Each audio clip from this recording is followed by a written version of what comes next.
Welcome to THEO-LOGIE. We are going to, for the next couple editions, discuss how we use the Bible. Seems like an easy way in, but actually this is one of those very complicated discussions because what we've come to realize as we grow and as we mature is that how we shape the biblical text determines how the text shapes us. And there's a second principle that somewhat underlies that, and that is, as we come to understand how the biblical text works, we are also coming to understand certain things about God. So if we have a modern metaphor, for instance, which many of us I think have probably grown up with, that the Bible is an owner's manual for life. That owner's manual for life, which is a distinctly modern metaphor, right? It assumes that we've got widgets or gadgets that we need owner's manuals for. And that metaphor is something that many of us have grown up with, saying, you know what, if you've got a problem, the Bible's got an answer. If you've got an issue, the Bible's got a solution. If you've got some struggles, the Bible's got a way forward. And so we have this treasure trove of truths that when we've got an issue, we start combing through the text to find out, what does the owner's manual for life say? In the midst of that metaphor really taking root in our lives, what we come to find out is that if the Bible, given by God, inspired by God, because we believe it is an inspired text, if that Bible given by God and inspired by God is an owner's manual for life, giving us the rules of how to play the game of life, so to speak, then that in fact creates an image of God that says God's actually the guy that keeps the rule book and makes sure you and I play inside the chalked lines, the playing field. So God's in some ways a heavenly referee. I think what we've realized is that many of us have unwittingly assumed that because the biblical material is inspired, because all Scripture is inspired by God, 2 Timothy 3 says, it's profitable for teaching and reproof and correction and training in righteousness.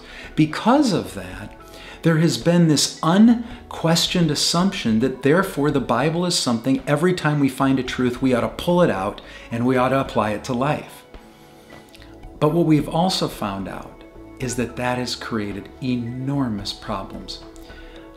The message that we do that's attached to this video called Finding Our Story in God's Story, I opened with a story related to how I ended up really finding my way into the biblical material when I broke my ankle and then had a rather dramatic healing.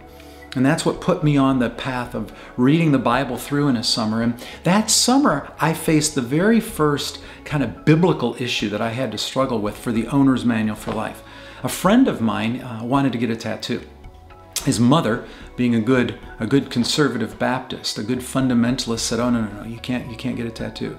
Leviticus 19 says no tattoos, no marking of your body."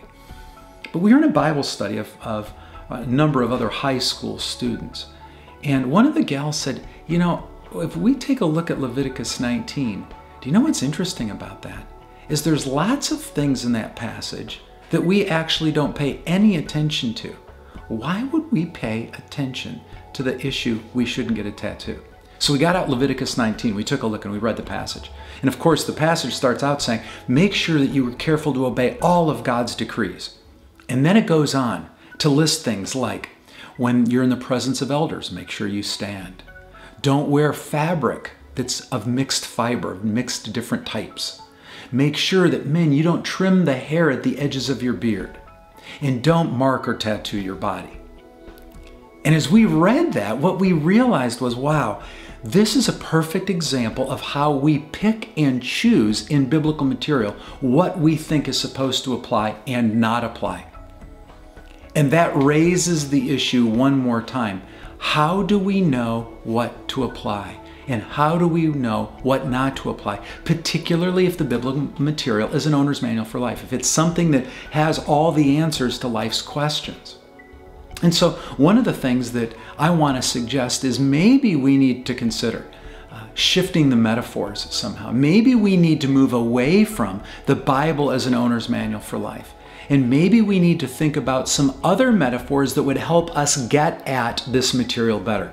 What I want to do in the next video, in the next clip that you're going to see, is help us begin unpacking what would it be like to entertain some new metaphors, as well as come back to recognizing that as Scripture's inspired, it still can shape a life, but it will shape it in significantly different ways.